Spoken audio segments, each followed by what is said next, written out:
Дважды в сутки, 5 дней в неделю мама сажает маленькую Регину на этот тренажер. Он дает электроимпульсы мышцам малышки, чтобы держать их в тонусе. У Регины Аптеевой спинальная мышечная атрофия. Если ее не лечить, девочка не сможет контролировать свое тело.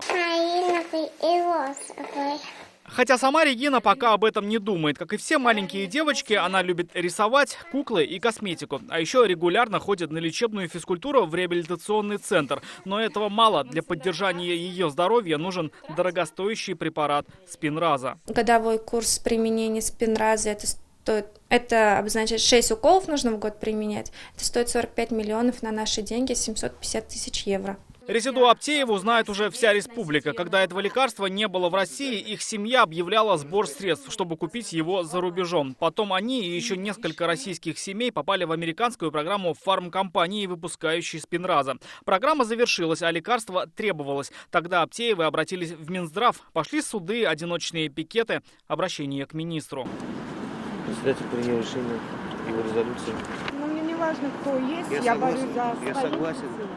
Чтобы помочь детям с АСМА, республика обратилась к федеральному центру. И вопрос был не о разовой помощи, а о окончательном решении проблемы. В Татарстане в Спинразе нуждаются 28 детей. Одна из них 8-летняя Азалия Загидулина. Она никогда не ходила. Это аппарат, получается, чтобы ребенка вертикализировать, прямо стоять. Пока от застоя крови в мышцах девочку спасают специальные устройства, но прогрессируя, болезнь от ног идет выше, доходя до мышц, отвечающих за дыхание. На этой неделе Загидулины и еще 27 семей получили радостную весть. Все дети, которые нуждаются в препаратах для лечения спинальной мышечной атрофии, получат препараты. Заявки мы подавали в Минздрав Российской Федерации в количествах упаковок, ампул и так далее, флаконов.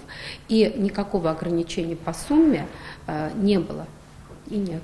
Препараты выдадут через фонд помощи детям с хроническими заболеваниями, угрожающими жизни. Он был создан в этом году указом президента России Владимира Путина. Мы решили назвать этот фонд «Круг добра». Напомню, что речь идет о том, чтобы использовать средства, которые будут получены в результате повышения ставки на физических лиц, НДФЛ, свыше для тех граждан, которые получают дохода свыше 5 миллионов рублей. Этой новости поверили пока не все родители. Слишком долгой была дорога к победе. К сожалению, пока я этому не верю. Вот когда я получу официальную бумагу, то, что вот моя там дочь и еще семьи, то, что мы его будем получать, потом, наверное, уже мы поверим. Очень-очень радостная для нас всех родителей таких детей, которые заболевают спинальной мышечной атрофией. Решение принято на самом высоком уровне. Препарат Спинраза придет в республику уже в апреле. Это значит, родители больных детей, которые так долго ждали этого, смогут рассчитывать на регулярное лечение и исполнение самого большого желания. Рамиль Шайдуллин, Шатаюбов, Рамиль Закиев, Марат Зайдуллин, ТНВ, Набережные Челны, Казань. Закажи рекламу на ТНВ. Телефон в Казани 5 705 100.